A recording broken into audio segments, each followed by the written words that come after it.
Sejam bem-vindos mais uma vez. Realmente fazia tempo que não passava por aqui e como é gostoso voltar. E confesso que recebi um desafio, uma matéria que ainda nunca tinha dado em todo esse tempo. Já dei diversas aulas, mas Salmos ainda não. E olha, vou dizer que coisa linda que é. Que livro maravilhoso que é esse. Não é à toa que é tão citado no Novo Testamento. Então vamos lá. Antes de a gente de fato entrar, vale a pena lembrar que os estudos indicam que foi organizado no período de Esdras, ou seja, 400 anos antes de Cristo, este livro. Faz tempo, então. E não existe uma organização nem por tema, muito menos cronológica. Isso não faz parte do livro. Agora, uma coisa é certa. Tem sido uma fonte constante de encorajamento e consolo para todos nós. Para todo aquele que é filho de Deus, esse livro tem encorajamento e tem consolo. Bom, como introdução, por que esse livro tem um encanto tão diferenciado e é tão atual? A conclusão que nós chegamos é pela intensidade espiritual desse livro. Os salmistas, por exemplo, são unânimes em adorar a Deus, seja qual for o modo, motivo ou variedade de circunstâncias, em todo tempo que se adora a Deus. Cada um desses hinos, ou cada um desses salmos, porque entenda que isso é como se fosse louvores mesmo, cada uma dessas orações é uma expressão ou um eco de uma vívida relação pessoal com Ele. Tudo que está escrito, principalmente no livro de Salmos, reflete uma relação daquele que vivenciou aquela situação e o próprio Deus. Cada um desses hinos, cada uma dessas orações é uma expressão, como eu falei. Agora, por detrás das palavras existe sempre uma experiência profunda, para além da experiência, porque Deus sempre responde. Deus é um Deus que responde aos clamores do seu povo. Então, sempre nós vamos ver a resposta de Deus também. O contexto deste livro. Os Salmos, como todas as Escrituras, de fato, não podemos deixar de lembrar, que são inspirados e dados por Deus, como está lá em 2 Timóteo. Contudo, cada salmo nasceu de um autor humano, depois nós vamos falar um pouquinho mais disso, como oração e louvor ao Senhor. E eles são multiformes, escritos como interação do povo de Deus com Ele. Sempre há e sempre vai haver no livro de Salmos essa relação do ser criador com a criatura. Inclui lamentos, cânticos de louvor, sabedoria, gratidão, meditações sobre os feitos poderosos de Deus, celebrações da revelação divina e adoração. Olha, eu gosto muito do que Calvino diz, que Salmos é a anatomia de todas as partes da alma humana. Porque, de fato, não existe outro livro na Bíblia que você vai perceber que toda emoção ou todo sentimento da nossa alma está muito bem representado nos Salmos. Você tem dúvida disso? Deixa eu te dar alguns exemplos. Vamos lá. Por exemplo, você acordou hoje com uma alegria imensurável no seu coração. Tem um salmo para você. Esse é o dia que o Senhor fez, nele nos alegraremos e exultaremos. Salmo 118, 24. Mas talvez hoje você tenha acordado com um espírito de confiança dentro de você. Nesse caso, você deve declarar isto aqui: o Senhor é a minha rocha, a minha fortaleza e o meu libertador. Lá o Salmo 18. Ou talvez hoje você tenha acordado e ainda está até agora com um sentimento muito grande de gratidão. Pois aí está, como é bom render graças ao Senhor. Salmo 92. Mas nem sempre nós estamos confiantes. Nem sempre nós estamos alegres, nem sempre nós estamos gratos, infelizmente, nem sempre é assim. Salmo vai ter situações que vai representar esse sentimento que talvez eu possa estar tendo hoje de tristeza. Ah, tem. Salmo 6, olha o que diz: estou exausto de tanto gemer, de tanto chorar, inundo de noite a minha cama. De lágrimas encharco o meu leito, os meus olhos se consomem de tristeza.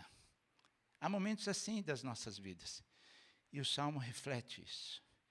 E não há, em nenhuma situação, você vai ver Deus punindo o autor de um salmo como esse. Não, porque Ele conhece você, Ele me conhece, Ele sabe que há momentos nas nossas vidas que a nossa fé está abalada, que estamos tristes, insônia. Já teve? Será que tem salmo para isso? Claro que tem, claro que tem. Em paz me deitarei e dormirei, pois somente tu, Senhor, me guardas em segurança. Como deu para perceber, toda e qualquer emoção, todo e qualquer sentimento que você tem, muitas vezes, dentro da sua alma, se você procurar, você vai achar um salmo para você. Um salmo que vai te edificar, um salmo que vai te confortar. Vamos lá, título, de onde vem esse nome? No texto hebraico, a palavra é Tehillim, que no fundo é livro dos louvores. No fundo, os salmos são louvores. Na Septuaginta, que foi a tradução do hebraico para o grego nos anos 150 a.C., e o nome Septuaginta é por quê? Porque chama-se a versão dos 70, porque 70 pessoas participaram desta versão. Aí já se adotou, de fato, o nome de Salmos. Qual o pano de fundo desse livro? Maravilhoso. Os Salmos estão situados em 2 cenários, basicamente. Primeiro, os atos de Deus na criação. Salmo 33:6, por exemplo, o que ele diz? Ele diz assim: mediante a palavra do Senhor foram feitos os céus. Está se referindo a Gênesis 1. Então, nós vamos ver Salmo que se refere a Gênesis 1, a criação.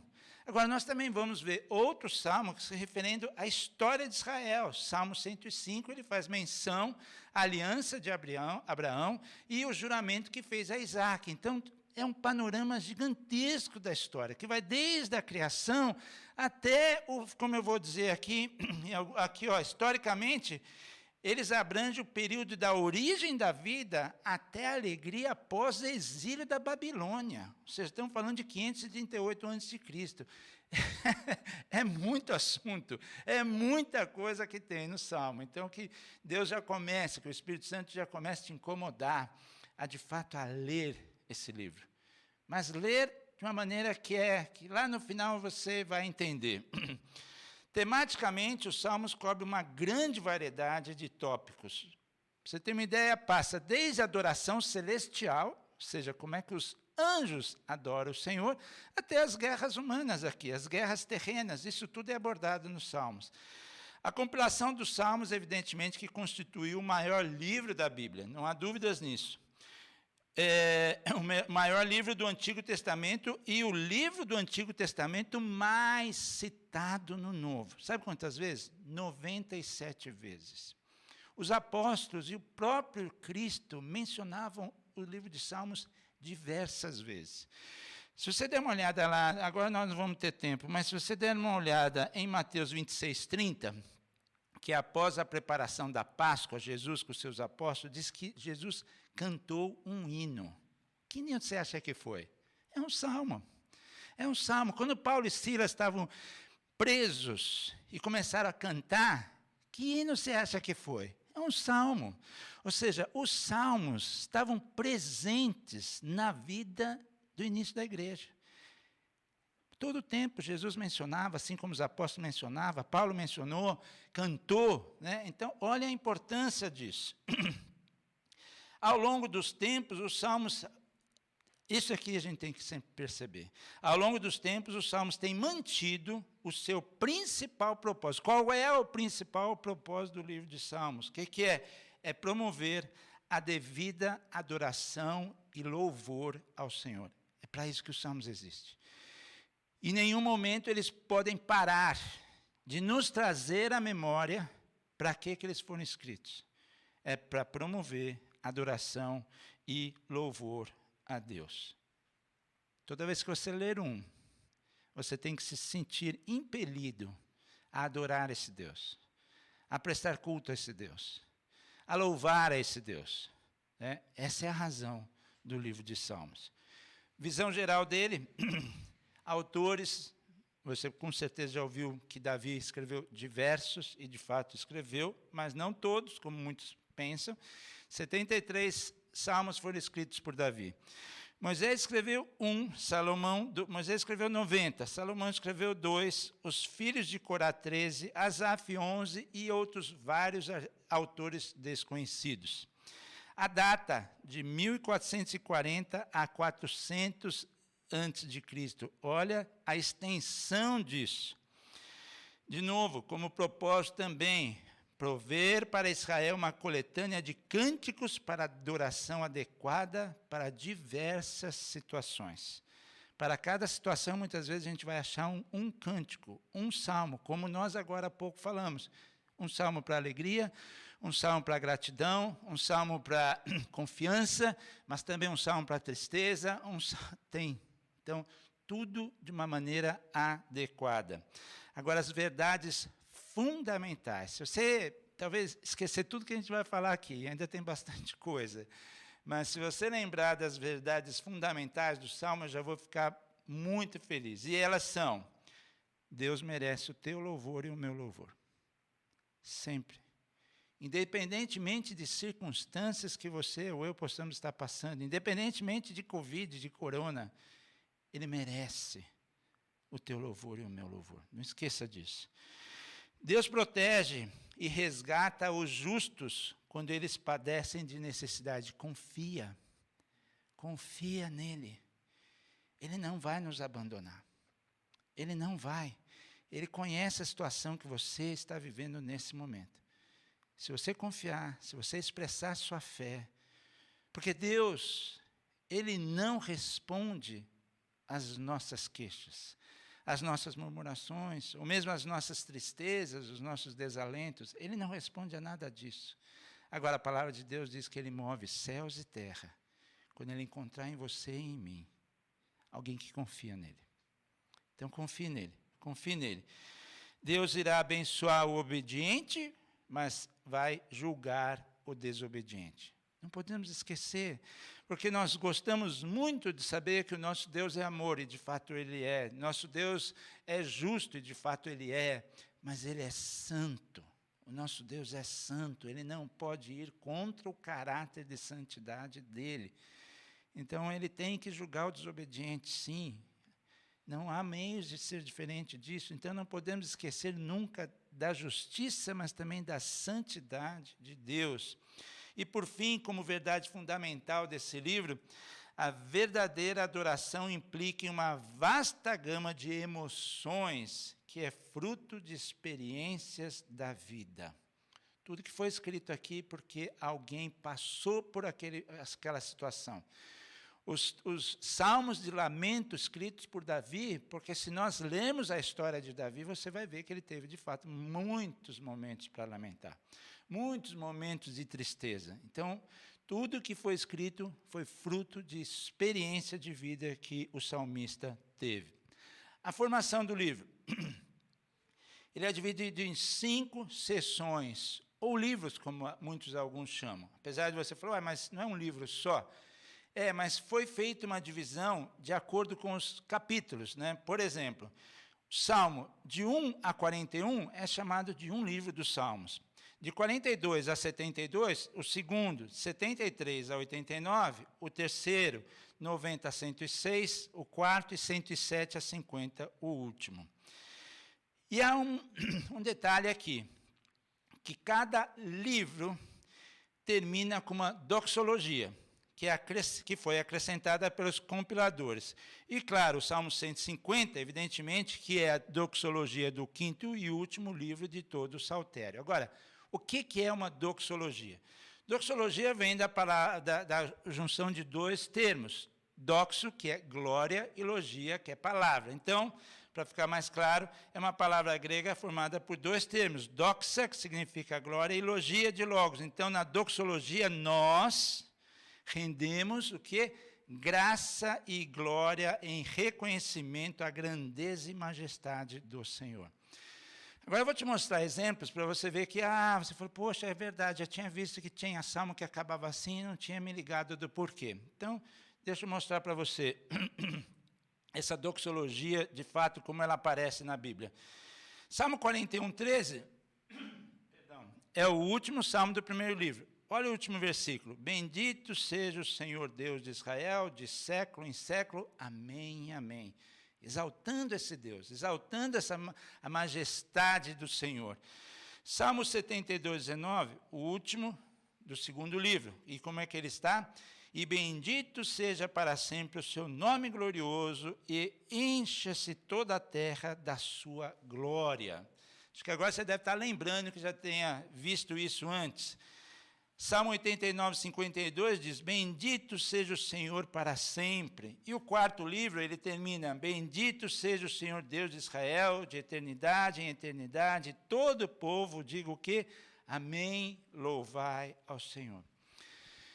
Se nós estamos falando que Salmo, o propósito dele é nos lembrar que nós temos que louvar o Senhor, como é que será que é a doxologia do último livro de Salmos?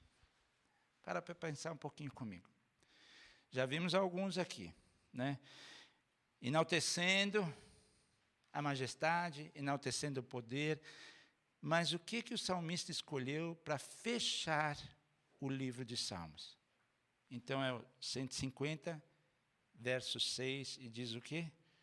Tudo quanto tem fôlego, louve ao Senhor. Louvai ao Senhor.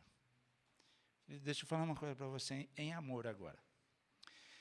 Se você ainda não louva ao Senhor num culto, se você não participa desse momento da manifestação da glória de Deus, que é o louvor, eu acho que você não é um ser ainda, ou não está respirando, porque aqui diz que tudo quanto tem fôlego, louve ao Senhor. Não fique mais de fora desse momento que é um verdadeiro banquete dos nossos cultos, que é o louvor e a adoração ao Senhor. Então ele fecha o maior livro da Bíblia, 150 capítulos, ele fecha tudo isso com esta frase, tudo quanto tem fôlego, louve ao Senhor.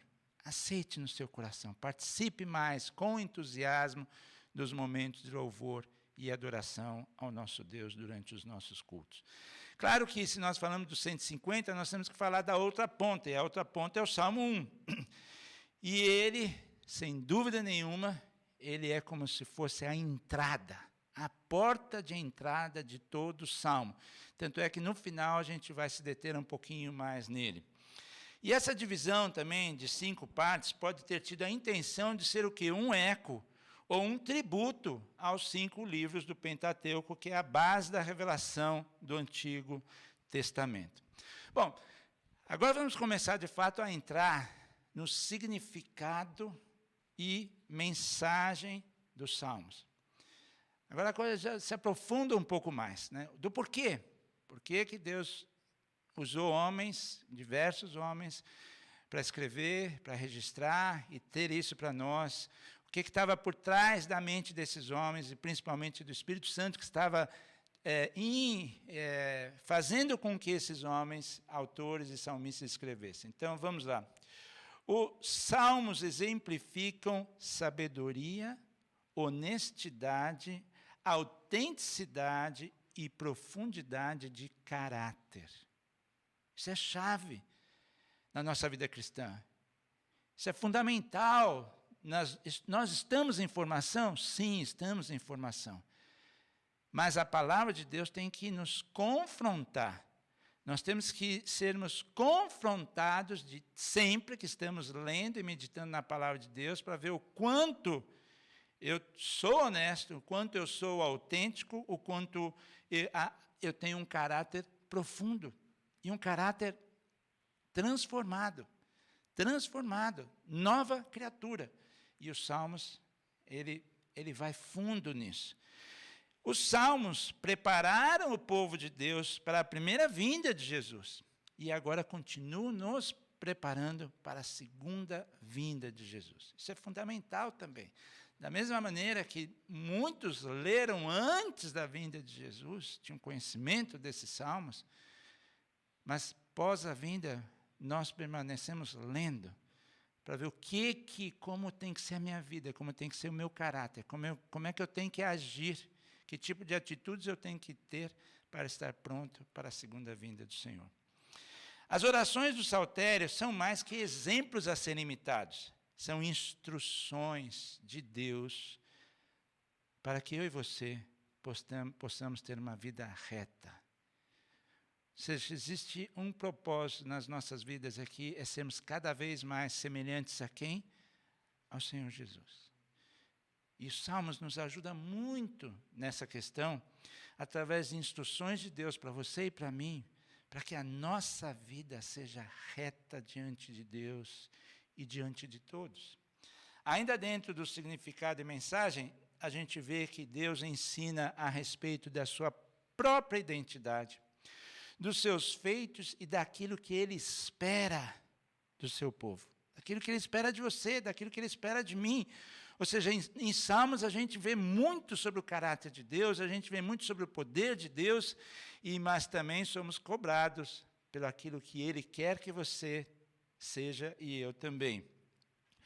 Os Salmos de Deus têm os Salmos têm Deus, evidentemente, como centro, e instrui o povo, aquilo que eu acabei de falar, a ser semelhante a Ele, a receber a correção e a discernir os próprios erros.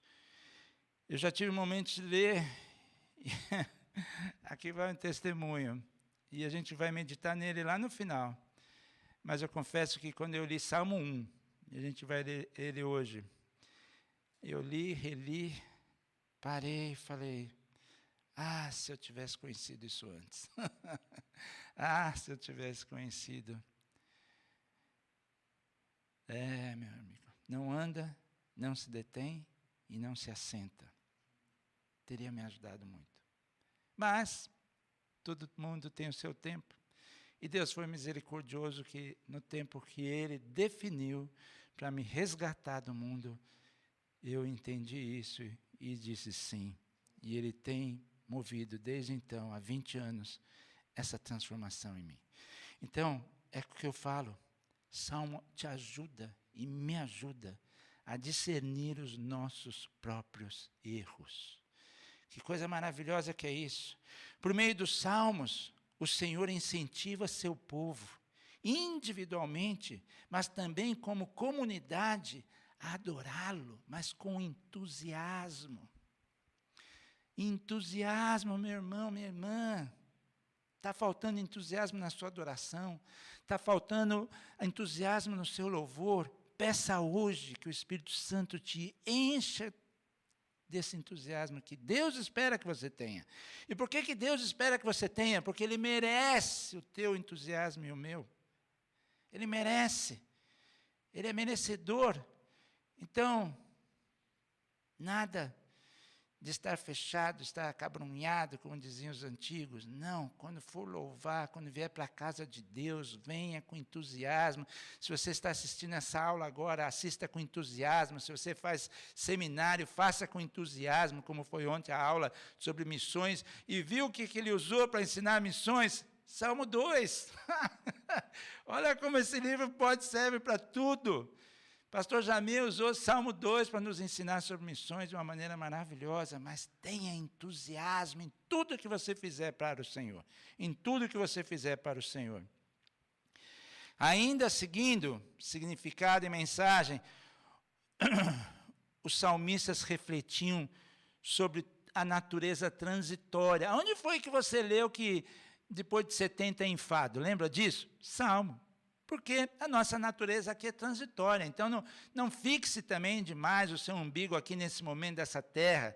Tenha uma visão mais para a eternidade. Ou seja, sobre a natureza transitória da vida, o sofrimento e os muitos tipos de adversidade que os seres do mundo enfrentam. Salmos retrata isso. Mas é bom que ele nos lembre que isso tudo passa. É transitório. Alguns ficam 10, 15, 40, 60, 90, 100... Mas a própria Bíblia diz que de mais de 120 ninguém chega, e até hoje que eu saiba ninguém chegou. Então, é transitório. O importante é, qual é o teu foco? Daqui você vai para onde? E se temos Jesus, nós vamos estar com Ele na eternidade. Isso é o mais importante. E ao vivenciar desafeto e dor, esses compositores do Salmo, eles almejavam algo, eles almejavam a presença, a provisão e a proteção de Deus. Quer um exemplo maior do que o Salmo 23? O Senhor é o meu pastor. Mas, para tanto, teve desafeto, teve dor, teve, mas esses autores almejavam sempre a presença e a provisão de Deus. O que mais nós aprendemos com o Salmo? Até mesmo, olha aqui, importante isso aqui, até mesmo os salmos associados a Davi, o maior rei de Israel, não houve outro rei como Davi, revelam com frequência o quê? Um homem humilde, em atitude de sujeição, e não um rei vitorioso cercado de glória. Você não vai ver Davi assim. Você vai ver Davi se desculpando, Davi se quebrantando diante do Senhor, Davi se arrependendo e confessando os seus pecados. Uma postura humilde. Temos que aprender com isso, temos que aprender com os salmos. Essas pessoas experimentaram, sim, vergonha e confiaram que o Senhor os justificaria com a sua presença gloriosa. Você tem certeza da presença gloriosa de Deus na sua vida? Na sua casa? Você tem, você precisa ter. Nós temos que ter a certeza da presença de Deus em nós, todos os momentos das nossas vidas, porque isso é o que nos sustenta. É isso que vai permitir você e a mim, de fato, termos mais salmos de alegria e confiança do que de insônia, do que de tristeza. É isso, a certeza da presença gloriosa de Deus em nós e através de nós. Cristo no livro de Salmos. Tem Cristo no livro de Salmos? Uau! Eu diria que de ponta a ponta. De ponta a ponta. Então, vamos lá. Os leitores cristãos veem Cristo revelado em quase todo o saltério. Sem dúvida nenhuma. Além disso, para o cristão, Jesus se torna o objeto do culto do saltério. Ou seja, nós estamos louvando a quem? Nós estamos adorando a quem? É a Cristo. Ou seja, as orações em forma de cânticos dos salmos, evidentemente que são muitas direcionadas a Deus, mas Jesus Cristo, como a segunda pessoa da Trindade, também é o objeto apropriado dos hinos e lamentos e adoração e louvor dos salmos, sem nenhuma dúvida que é. Os que creem em Cristo podem cantar-lhe o seu louvor, apresentando as suas queixas e petições, que são os salmos de quê? Lamentos. Mas também agradecer-lhe quando ele responde às suas orações, são chamados salmos de ações de graça. Além do mais, eles também podem lembrar do sacrifício de Jesus na cruz, salmos de lembrança, e exaltam-no como seu rei, salmos reais. E ele é a fonte, Jesus é a fonte de sua confiança, salmos de confiança e a encarnação da sabedoria de Deus, que são os salmos de sabedoria. Então, como a gente viu, Jesus está em todo o saltério, do começo ao final. Quando você for ler, peça de fato uma inspiração do Espírito Santo, para que faça sentido, para que ele revele a pessoa de Cristo nos salmos, para que ele revele cada ensinamento que existe nesse livro maravilhoso. E como aplicação, eu quero lembrá-los novamente o que a gente já falou. Os salmos exemplificam sabedoria, honestidade, autenticidade e profundidade de caráter. Lembra disso? E os salmos são mais que exemplos a serem imitados, mas eles são instruções de Deus para você e para mim termos uma vida reta. Em função disso, eu escolhi o Salmo 1, para que a gente possa extrair um pouco de tudo isso que nós acabamos de falar aqui. E o Salmo 1 é um salmo de sabedoria, não escrito por Davi, porém, como eu já disse, é a porta de entrada de todos os ensinamentos que tem em Salmos. Com certeza você vai se lembrar desse salmo, é um salmo curto até, mas profundo nos ensinamentos. Então, agora, eu quero pedir que você esteja atento, que você deixe o Espírito Santo fluir na sua mente, fluir no seu coração e trazer, de fato, isso aqui, que para mim tem me ajudado muito. E eu tenho certeza que também vai te ajudar muito. E como é que começa o Salmo 1? Salmo 1 diz: bem-aventurado o homem que não anda no conselho dos ímpios, não se detém no caminho dos pecadores, e nem se assenta na roda dos escarnecedores. Esse salmo, a gente vai ver que é um salmo de contrastes. Ele vai falar do justo e do ímpio. Ou seja, do 1 ao 3, fala de quem? Dos justos. E do 4 ao 6, vai falar dos ímpios. E é bom você perceber logo de cara que ele diz que o justo é bem-aventurado, feliz. E nós vamos ver que ele termina dizendo que o ímpio perecerá. Então aqui já fica um alerta para todos nós, que nós queremos estar no time dos justos. Porque os justos são bem-aventurados, são felizes, mas os ímpios padecerão. Então neste salmo é definido quem vai adorar a Deus. E ele vai, de fato, comparar o justo e o ímpio. Vamos começar bem com calma.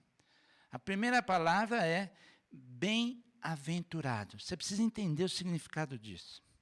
Aqui traz uma noção de intensidade. Não é uma coisa, que bom, né? Não.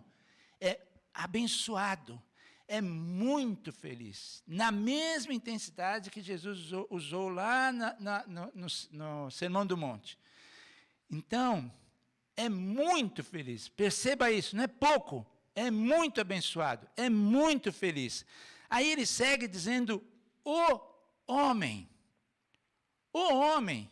Interessante, quando ele faz o contraste com os ímpios, lá ele vai dizer os ímpios.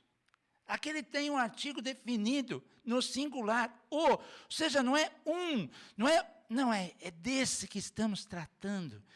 E aqui, evidentemente, que não tem idade, posses, nem mesmo sexo. Isso serve para homem e para mulher, mas ele traz como alguém que está se identificando, não são todos os homens. Os ímpios viram uma classe dos ímpios, mas o bem-aventurado é o homem, entenda disso. Está falando de você e de mim. Não está falando de todos. Está falando de você e de mim, individualmente falando. Sabe por quê? E por que ele é bem-aventurado? Porque nós, o crente, não é feliz por aquilo que ele tem, mas ele é feliz por aquilo que ele é. E ele é, por isso ele tem. É diferente. É diferente.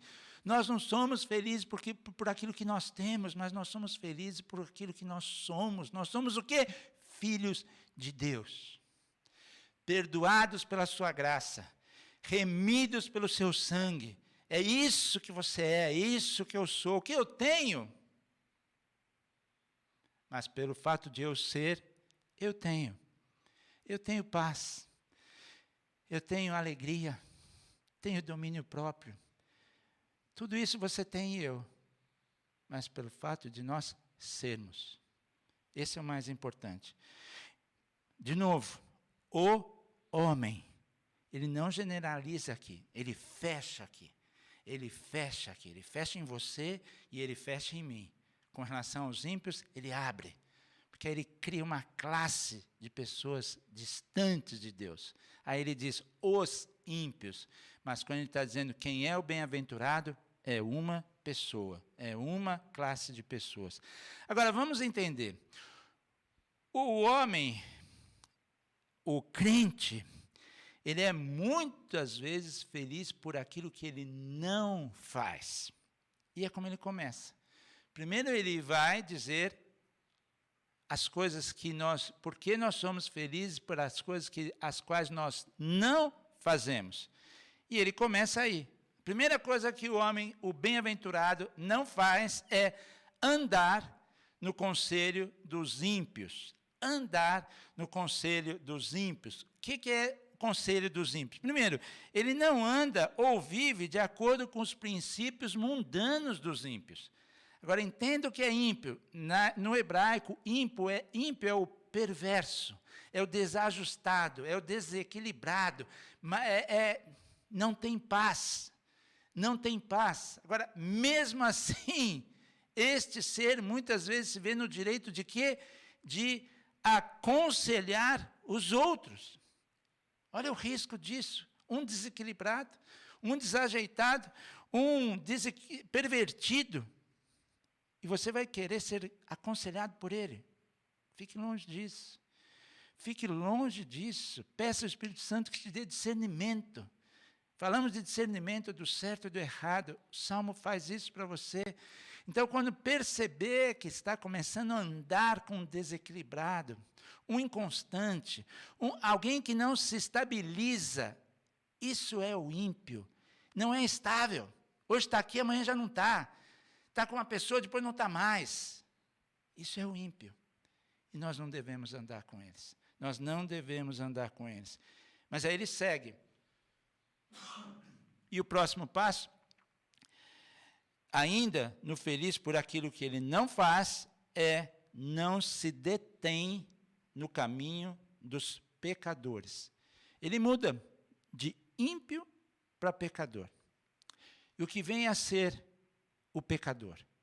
O pecador é aquele que vive em constante estado de pecado. Ou seja, a sua conduta é guiada pelos seus valores.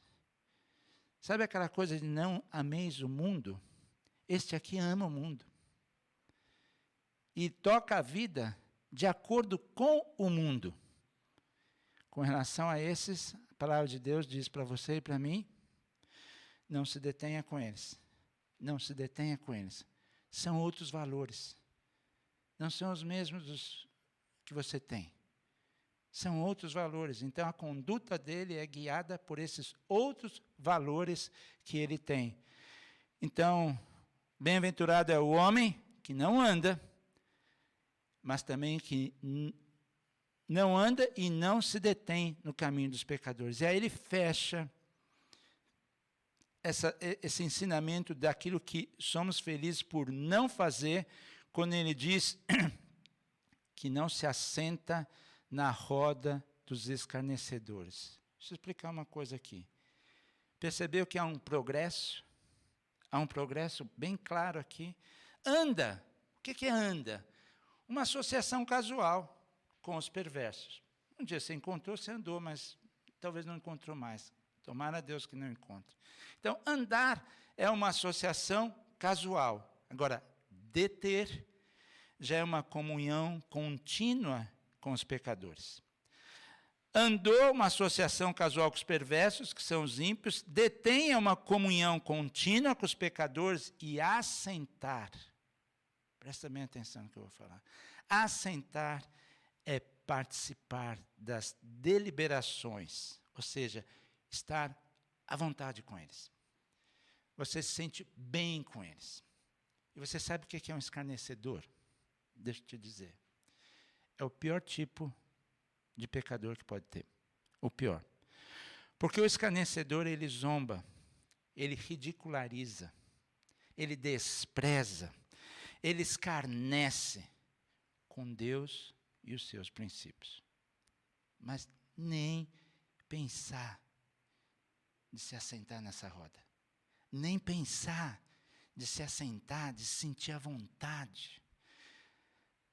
Há um comentarista rabínico que, nessa situação, ele diz como se você se sentisse à vontade, inclusive, para ser um professor. Você já está tão bem naquele meio que você se sente à vontade para ensinar outros. Longe disso. Longe disso. Participar de deliberações, estar à vontade com o escarnecedor. Longe disso. Ore, clame ao Senhor para que te dê discernimento de perceber quem é o ímpio que está se aproximando de você. O desajustado, o desequilibrado, que não se firma. Com esse, a gente não deve nem sequer andar. Agora, o pecador, aquele que tem uma conduta guiada pelos valores dele, esse você não se detém. Agora, se o Espírito Santo te identificar um escarnecedor, longe, absolutamente longe, e ore por todos eles. Ore por todos eles, mas não ande, não se detenha e não se assente com nenhum deles. Agora, O crente ele não é apenas feliz por aquilo que ele não faz, mas o crente também ele é feliz por aquilo que ele faz, né? Por aquilo que ele faz. Vamos ver o que ele faz. Antes, o seu prazer está na lei do Senhor, e na sua lei medita de dia e de noite. Aqui já surge algo bonito demais aqui. Prazer. Prazer, afeição. O que move o teu coração? O que gera em você uma alegria, uma afeição, um amor? Aqui está dizendo que este sentimento, que é a primeira coisa que tem, esse sentimento de prazer e de amor, ele tem uma fonte. E qual é a fonte desse prazer? É a lei do Senhor. É a lei do Senhor.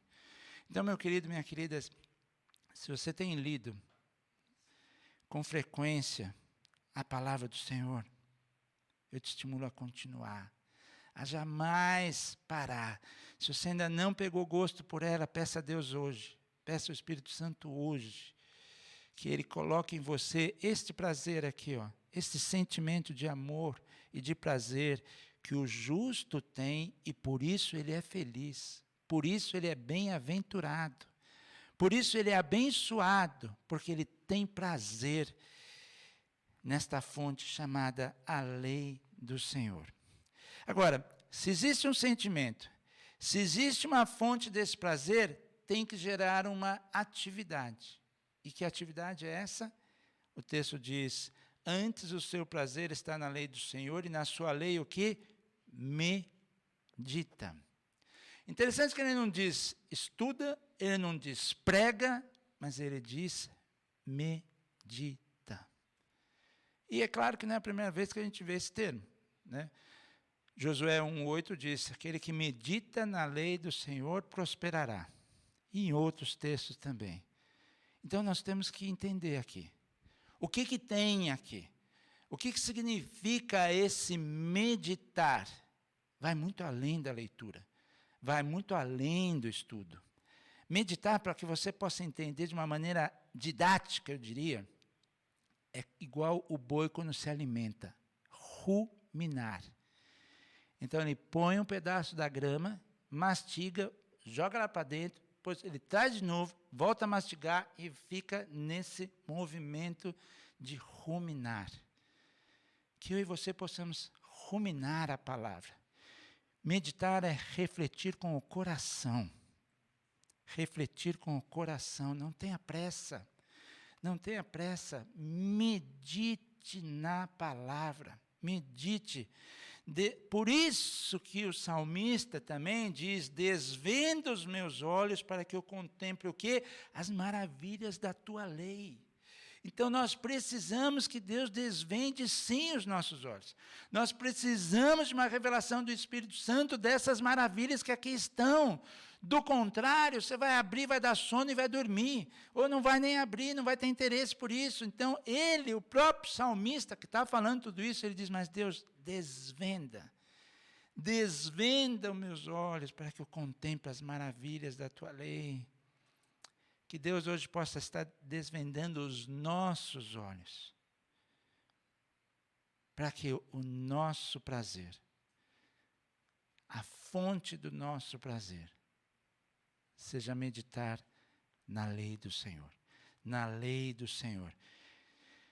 Tem um sentimento, prazer e amor.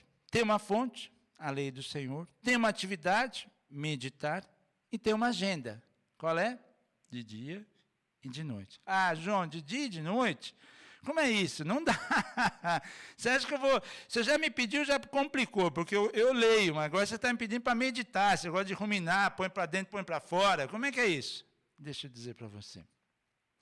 Quanto mais a palavra estiver habitando no seu coração, que habite em vós a palavra de Deus, as situações vão surgindo na sua vida e Deus, através do seu Espírito Santo, vai trazendo à memória textos bíblicos que vão te ajudar na escolha e na decisão que você tem que fazer. Simples assim. Isso é meditar de dia e de noite, porque a palavra está já dentro do teu coração. Então não vai ser difícil, muitas vezes, você acordar e Deus já te fazer lembrar de um versículo. Não vai ser difícil você ir para uma reunião e 1 minuto antes, Deus falando, eu sou contigo, você não está sozinho lá. Aquilo que os teus olhos não viram, aquilo que os teus ouvidos não ouviram, aquilo que não chegou ao seu coração, que eu tenho planejado para você. Uau! Toma posse disso e vai para a reunião. Os planos que eu tenho a respeito de vós são planos de bênção, de paz, para que alcanceis o futuro que desejais. Isso, dia e noite. Por quê? Porque você lê e porque você medita. Isso passa a fazer parte da sua vida. Parte da sua vida. Seguindo, agora, nós já falamos aquilo que ele é feliz por aquilo que ele não faz. Depois nós falamos que o homem é feliz por aquilo que ele faz. Agora nós vamos falar que ele é feliz por aquilo que ele é. Por aquilo que ele é. E o que ele é? É como uma árvore plantada. Uma árvore plantada. O que significa aqui? Árvore plantada significa permanente. Você não brotou. Você não brotou. Você foi plantado. Eu fui plantado. Quem é a videira verdadeira? Que está em João? Cristo.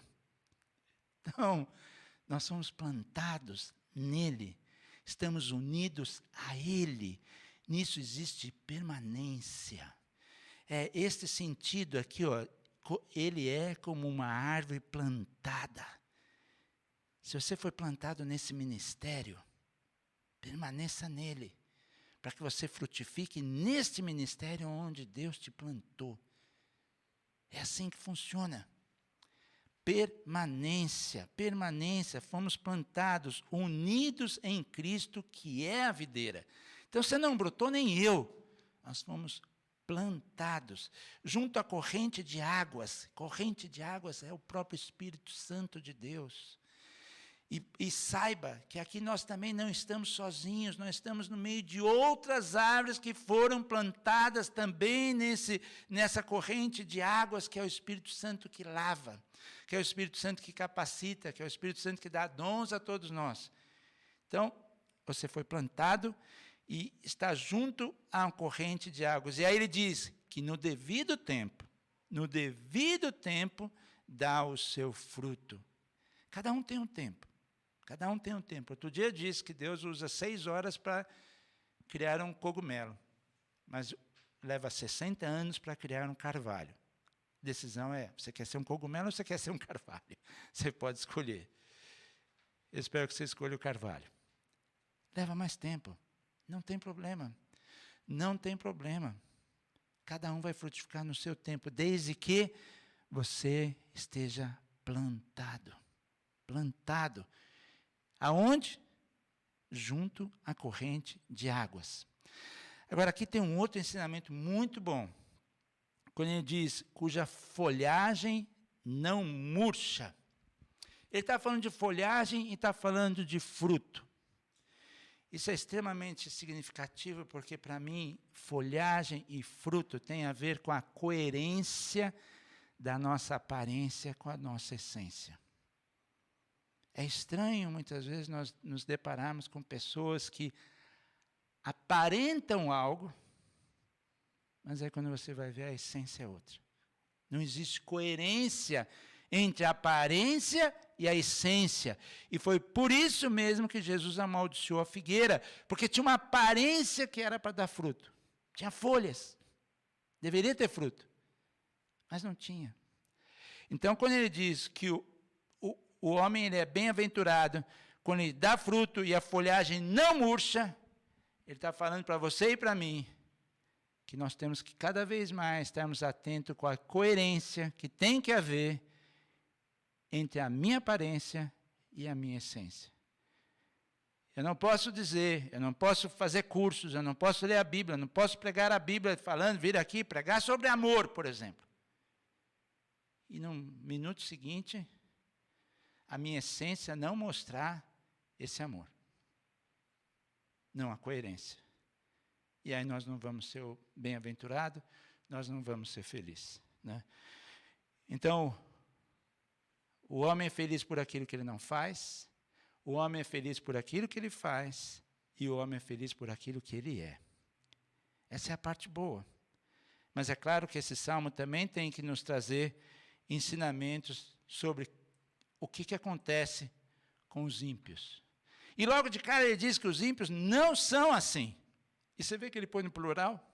Ele não diz o ímpio, ele não compara o homem com o ímpio. Não, ele já compara o homem, mas aí ele põe a classe de ímpios, a classe de perversos, a classe de escarnecedores, a classe de pecadores. Os ímpios não são assim, ou seja, não há comunhão entre luz e trevas. Não há. Não há.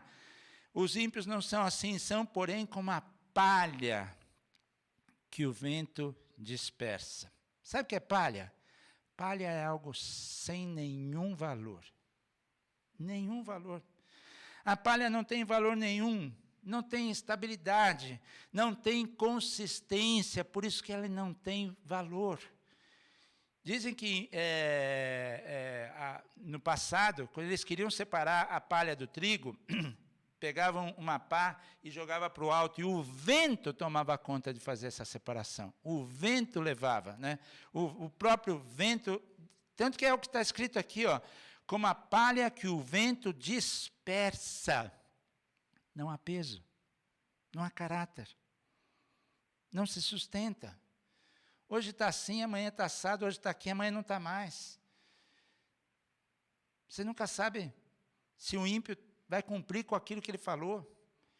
Você não sabe, não sabe. Nós não podemos ter comunhão com ele. E ele continua, por isso, agora ele vem para os perversos novamente, por isso os perversos não prevalecerão no juízo, nem os pecadores na congregação dos justos. Presta atenção então aqui. Qual é o destino deles? Eles não vão suportar o juízo. Aí você está pensando, bom, é o juízo eterno? Qualquer juízo. Qualquer juízo.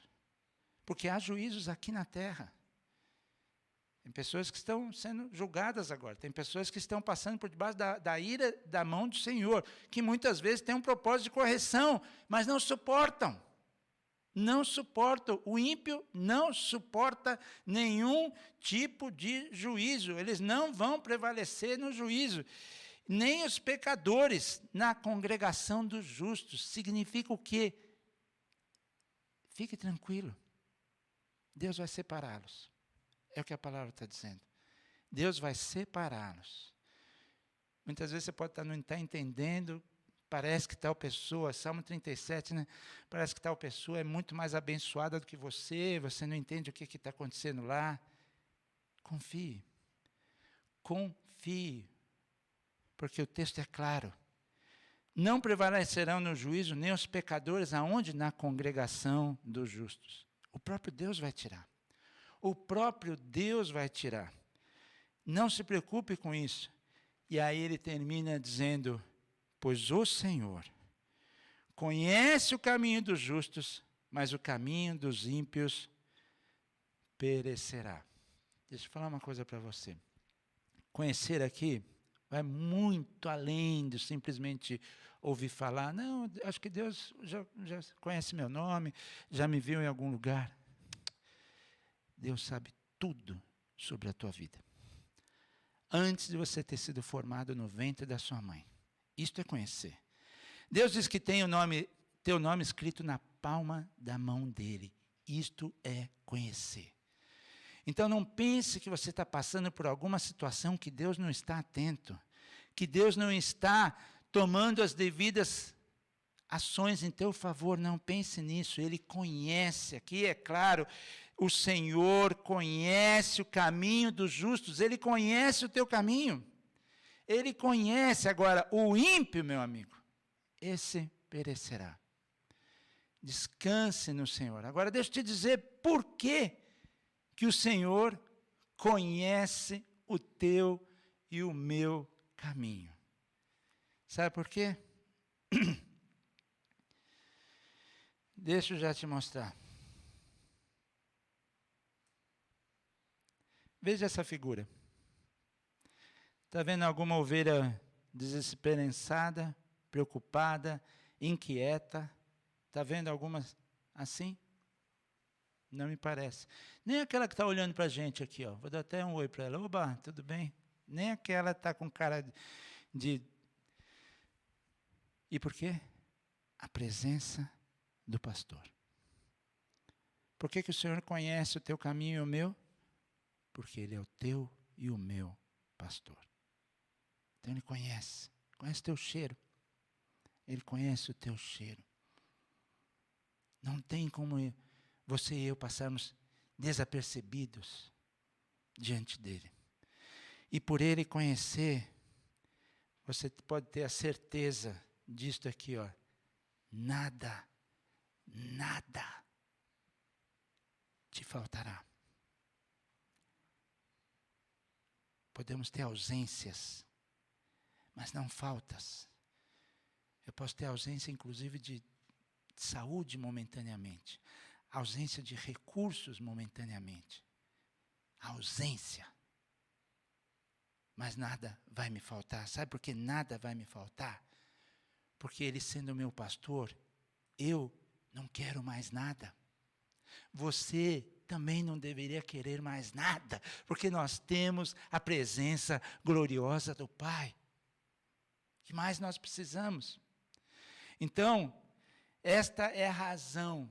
E sabe qual é a razão principal? É de que Ele nunca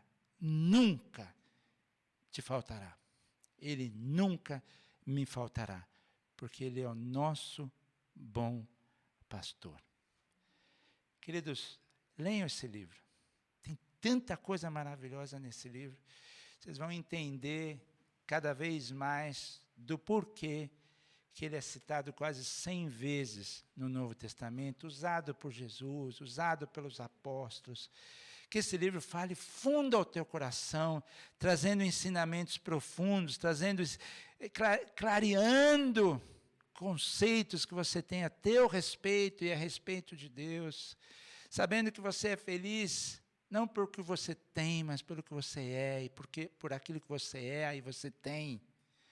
Você é feliz por aquilo que você não faz, de se assentar, de se deter e de andar, mas você é feliz por aquilo que você faz e por aquilo que você é. Que Deus abençoe grandiosamente a vida de cada um de vocês. Foi um prazer grande estar de volta aqui, mas que a palavra do Senhor habite ricamente no coração de cada um. E qual a agenda? De dia e de noite. Deus abençoe, fiquem na paz do Senhor.